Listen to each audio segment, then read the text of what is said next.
pensé que un trabajo en una fábrica de Coca-Cola en un pueblo de Yucatán me llevaría a enfrentarme a algo que desafiaría todo lo que creía saber sobre la realidad. Todo comenzó con una regla simple: no dejar comida en la bodega. Nos decían que era por higiene, que podía traer plagas, pero nadie explicaba por qué con tanto énfasis. Claro, todos asumimos que era por las ratas, hasta esa noche. Era mi turno de cierre. La fábrica estaba en silencio. Solo el zumbido de las luces fluorescentes rompía la quietud. Había terminado de organizar las cajas y estaba a punto de salir cuando escuché un ruido. No era el crujido de una rata, ni el sonido de una botella rodando. Era algo más deliberado, como si alguien estuviera moviendo cajas con cuidado. Me quedé quieto, escuchando. De repente, vi algo en la esquina de mi ojo. Pequeños ojos brillantes, como cuentas de vidrio, observándome desde las sombras. Mi corazón se aceleró. ¿Quién está ahí?, pregunté, pero no hubo respuesta, solo un susurro, como el sonido del viento entre las hojas, pero dentro de la bodega. Al día siguiente, todo había cambiado. Las cajas que había organizado estaban desorganizadas. Algunas botellas estaban destrozadas. Y en la pared alguien había grabado con algo afilado: no nos molesten. Las letras eran irregulares, como si las hubieran hecho con urgencia. Mis compañeros se negaron a hablar del tema, pero noté el miedo en sus ojos. La primera problemática estaba clara: algo o alguien estaba en la bodega, y no eran ratas. Decidí investigar. Pasé horas revisando cámaras de seguridad, pero no captaron nada. Sin embargo, una noche, mientras revisaba las grabaciones, vi algo que me heló la sangre. En un fotograma, justo antes de que la cámara se estropeara, se veía una pequeña figura, no más alta que un niño, pero con rasgos que no eran humanos. Decidí quedarme esa noche. Armado con una linterna y un bate de béisbol, esperé en la bodega. Las horas pasaron lentamente y justo cuando estaba a punto de rendirme, escuché el susurro de nuevo. Esta vez era más fuerte, como si viniera de todas direcciones. Las luces parpadearon y, de repente, vi a varios de ellos, pequeñas criaturas con piel oscura y ojos brillantes, moviéndose entre las cajas. Uno de ellos se acercó. Era como un niño, pero sus ojos eran viejos, llenos de una sabiduría antigua. Habló en una lengua que no entendí, pero sentí su mensaje claramente. Éramos intrusos en su territorio. No eran solo espíritus o leyendas, eran reales y estaban enojados. Las botellas comenzaron a explotar por sí solas. Las luces se apagaban sin razón y los mensajes en las paredes se volvieron más amenazantes. Váyanse. No pertenecen aquí. Finalmente, decidí buscar ayuda. Fui a ver a un anciano del pueblo, don Rafael, quien me contó la historia de los aluches. Según él, eran espíritus protectores de la tierra y la fábrica había sido construida sobre un lugar sagrado para ellos. Don Rafael me dio una ofrenda, maíz, miel y copal, y me dijo que debía pedirles perdón. Esa noche volví a la bodega con la ofrenda, coloqué todo en el centro del cuarto y encendí el copal. El humo llenó el aire y pronto los aluches aparecieron. Esta vez no había ira en sus ojos, solo curiosidad.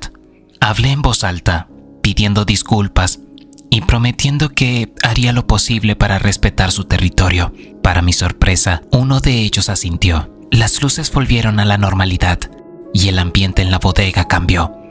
Al día siguiente, todo estaba en orden. Las botellas intactas, las cajas en su lugar y los mensajes en las paredes habían desaparecido. Pensé que había solucionado el problema, pero me equivoqué. Una semana después, recibí una visita. Era un hombre alto, vestido de traje, que dijo ser representante de la empresa. Me dijo que habían notado irregularidades en la bodega y que debía firmar un documento de confidencialidad.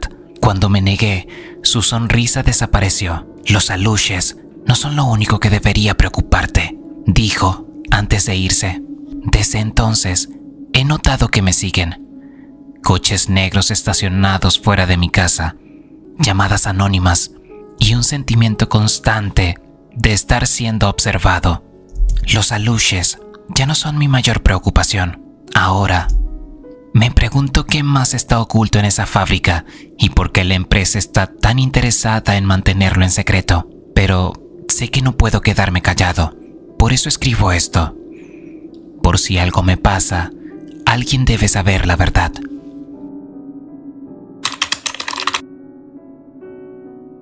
Para mí, los chaneques eran solo cuentos que los abuelos contaban para asustar a los niños y evitar que se adentraran en el bosque. Pero eso fue antes de trabajar en la planta embotelladora de Coca-Cola en Veracruz. Antes de que esa pequeña criatura de piel gris y ojos enormes cruzara mi camino y cambiara todo. Todo comenzó con pequeños incidentes en la zona de etiquetado. Objetos que desaparecían y aparecían en lugares extraños. Botellas que se caían de las mesas sin razón aparente y un sonido de risas lejanas que nadie más parecía escuchar. Al principio, lo atribuimos a fallas en el equipo o a alguien jugando una broma pesada, pero las cámaras de seguridad no captaban nada, solo el movimiento de las máquinas y los empleados haciendo su trabajo. Una noche, durante mi turno de cierre, decidí quedarme más tarde para revisar personalmente la zona de etiquetado. La planta estaba en silencio, solo el zumbido de las máquinas apagadas y el eco de mis pasos sobre el piso de concreto. Llevaba una linterna, aunque las luces estaban encendidas. Algo en el ambiente me hacía sentir incómodo, como si no estuviera solo. Fue entonces cuando lo vi. Entre las cajas apiladas, una pequeña figura se movía con agilidad. Al principio, pensé que era un gato, pero su forma era demasiado humana. Tenía la piel grisácea, como cubierta de ceniza, y unos ojos enormes que brillaban en la oscuridad. Me quedé paralizado, observando cómo corría entre las cajas, riendo con una voz distorsionada que resonaba en mi cabeza. ¿Quién eres?, pregunté, aunque sabía que no obtendría una respuesta normal. La criatura se detuvo y me miró fijamente. Sus ojos parecían penetrar en mi alma, como si supiera todo sobre mí. Luego, desapareció entre las sombras, dejando solo el eco de su risa. Esa noche no pude dormir. Cada vez que cerraba los ojos, veía esos ojos enormes mirándome, escuchaba esa risa distorsionada. Al día siguiente, le conté lo sucedido a mi compañero, Javier. Él se rió en principio, pero cuando le describí a la criatura, su expresión cambió. «Eso no fue un gato», dijo en voz baja. «Eso fue un chaneque». Javier me explicó que los chaneques son seres de la mitología local, espíritus traviesos que protegen la naturaleza y castigan a quienes invaden su territorio. Según él, la planta había sido construida cerca de un bosque sagrado y era posible que hubiéramos perturbado a uno de ellos. Algo sobrenatural estaba en la planta y no sabíamos cómo lidiar con ello. Decidí investigar más. Pasé horas revisando cámaras de seguridad, pero como antes, no captaron nada.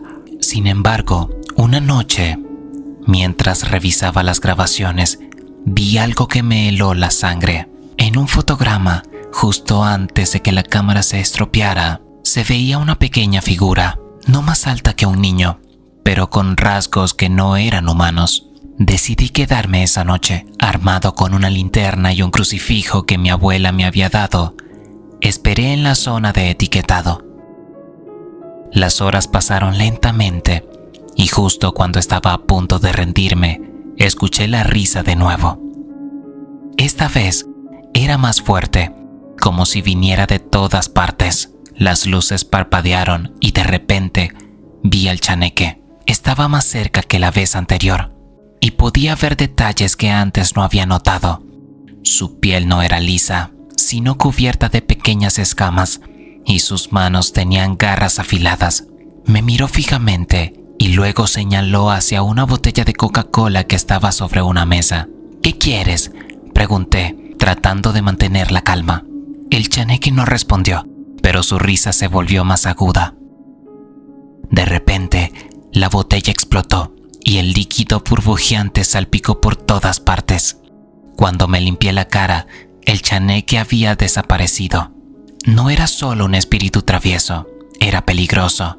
Las botellas comenzaron a explotar por sí solas, las luces se apagaban sin razón y la risa del chaneque resonaba en mi cabeza, incluso cuando no estaba en la planta. Finalmente, decidí buscar ayuda. Fui a ver a una curandera del pueblo, doña Carmen, quien me explicó que los chaneques son seres poderosos, pero que pueden ser apaciguados con ofrendas. Me dio una bolsa con hierbas, velas y un pequeño amuleto, y me dijo que debía pedirle perdón al chaneque. Esa noche, volví a la planta con las ofrendas, coloqué las hierbas y las velas en la zona de etiquetado y encendí el incienso. El humo llenó el aire, y pronto el chaneque apareció. Esta vez no había risa en sus ojos, solo curiosidad. Hablé en voz alta, pidiendo disculpas y prometiendo que haría lo posible para respetar su territorio. Para mi sorpresa, el chaneque asintió. Las luces volvieron a la normalidad y el ambiente en la planta cambió. Al día siguiente, todo estaba en orden. Las botellas intactas, las cajas en su lugar y la risa había desaparecido.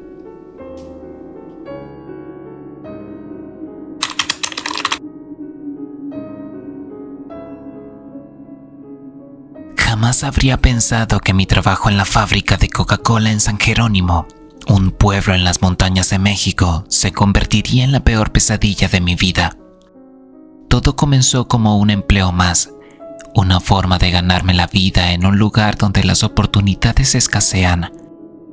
La fábrica era el corazón del pueblo, el sustento de muchas familias, y yo me sentía afortunado de ser parte de ella.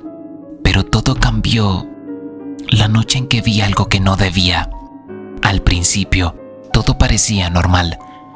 Llegaba temprano, cumplía con mi turno en la línea de producción y me iba a casa sin mayores preocupaciones. Sin embargo, algo extraño comenzó a ocurrir con una de las líneas de producción. Las botellas de esa línea siempre salían con un líquido negro y espeso, algo que no se parecía en nada al refresco que todos conocíamos. Los supervisores decían que era un error en la mezcla, un problema técnico que pronto se resolvería, pero a mí no me convencían sus explicaciones. Había algo en la forma en que evitaban mirarme cuando hablaban del tema, algo en sus poses que no me encajaba. Una noche decidí quedarme después de mi turno para investigar por mi cuenta. No podía sacarme de la cabeza la idea de que algo andaba mal. El almacén estaba casi vacío. Solo unas cuantas luces parpadeantes iluminaban el lugar. Me escondí detrás de unas cajas y esperé. No pasó mucho tiempo antes de que escuchara voces bajas, murmullos que parecían venir de todas direcciones. De repente, un grupo de trabajadores encapuchados apareció en el almacén. Llevaban túnicas negras y caminaban en filas, como si estuvieran realizando algún tipo de ritual. En el centro del grupo había una figura más alta, que llevaba una máscara grotesca con cuernos. No podía creer lo que estaba viendo. ¿Qué clase de ritual era ese? ¿Qué tenían que ver con las botellas de líquido negro? Intenté mantenerme quieto, pero el miedo me traicionó. Mis manos temblaban y mi respiración se volvió agitada. Uno de los encapuchados se detuvo y giró lentamente hacia donde yo estaba escondido. Sentí que el corazón se me detenía. Por un momento pensé que me habían descubierto, pero luego el grupo continuó su marcha hacia el fondo del almacén. No podía quedarme allí, tenía que salir de ese lugar. Me arrastré hacia la salida, tratando de no hacer ruido, pero en mi prisa tropecé con una caja vacía. El sonido resonó en el silencio del almacén. Los encapuchados se detuvieron y giraron hacia mí. No lo pensé 2 veces. Corrí como nunca antes lo había hecho. Escuché gritos detrás de mí, pero no me detuve hasta que estuve fuera de la fábrica, jadeando y con el corazón a punto de estallar. Al día siguiente, no dije nada. ¿Quién me creería? Decidí que lo mejor era renunciar y alejarme de ese lugar para siempre. Pero no fue tan fácil. Desde esa noche, el sabor de la Coca-Cola nunca ha sido el mismo para mí. Cada vez que veo una botella, recuerdo el líquido negro y espeso y los murmullos de aquellos encapuchados. Pasaron semanas antes de que me diera cuenta de que no podía escapar. Comencé a tener pesadillas en que los encapuchados me perseguían, diciéndome palabras que no podía entender. Despertaba sudando, con la sensación de que alguien más estaba en mi habitación. Luego, las pesadillas comenzaron a invadir mi vida diaria. Veía sombras en los rincones de mi casa, escuchaba pasos detrás de mí cuando caminaba por la calle. Una noche, decidí que tenía que enfrentar mis miedos. Regresé a la fábrica, determinado a descubrir la verdad detrás de aquel ritual. El lugar estaba abandonado, como si hubiera sido clausurado de repente. Las puertas estaban abiertas y el interior estaba en completo desorden. Cajas volcadas, máquinas oxidadas y un silencio que pesaba como una losa. En el fondo del almacén encontré una puerta que no recordaba haber visto antes. Estaba semiabierta y de ella emanaba un olor nauseabundo. Con el corazón en la garganta, me adentré en la oscuridad. Lo que vi allí me dejó sin aliento. Las paredes estaban cubiertas de símbolos extraños y en el centro de la habitación había un altar manchado de un líquido oscuro y espeso. De repente, escuché un ruido detrás de mí. Me giré rápidamente, pero no había nadie allí. Sin embargo, la sensación de que no estaba solo era abrumadora. Comencé a retroceder, pero tropecé con algo en el suelo. Era una botella de Coca-Cola, llena del mismo líquido negro que había visto en la línea de producción. En ese momento, todo cobró sentido. Aquel líquido no era un error en la mezcla, era algo mucho más oscuro. Algo que aquellos encapuchados habían estado preparando en secreto. ¿Pero para qué? Antes de que pudiera pensar más en ello, escuché risas a mi alrededor. Risas que no venían de una sola dirección. Las sombras en las paredes comenzaron a moverse, tomando formas humanoides. Intenté correr, pero mis piernas no respondían. Estaba paralizado por el miedo. Las sombras se acercaron y entre ellas pude distinguir las caras de los encapuchados que había visto aquella noche. Sus ojos brillaban con una luz maligna y sus sonrisas eran demasiado anchas, demasiado inhumanas. «Has vuelto», dijo uno de ellos, su voz resonando en mi mente. «Sabíamos que lo harías». Intenté gritar, pero no salió ningún sonido. Las sombras me rodearon y sentí un frío intenso que me penetraba hasta los huesos. Luego, todo se volvió negro. Cuando desperté, estaba en mi casa, en mi cama. No recordaba cómo había llegado allí. Al principio, pensé que todo había sido un sueño, pero luego vi la botella de Coca-Cola en mi mesa de noche. Estaba llena del mismo líquido negro. Desde entonces, no he podido escapar. Las pesadillas continúan y las sombras me siguen a todas partes. He intentado deshacerme de la botella, pero siempre regresa. Y lo peor de todo es que cada vez que la miro, siento una extraña necesidad de beberla. No sé cuánto tiempo más podré resistir, pero una cosa es segura: el secreto del almacén negro nunca me dejará en paz.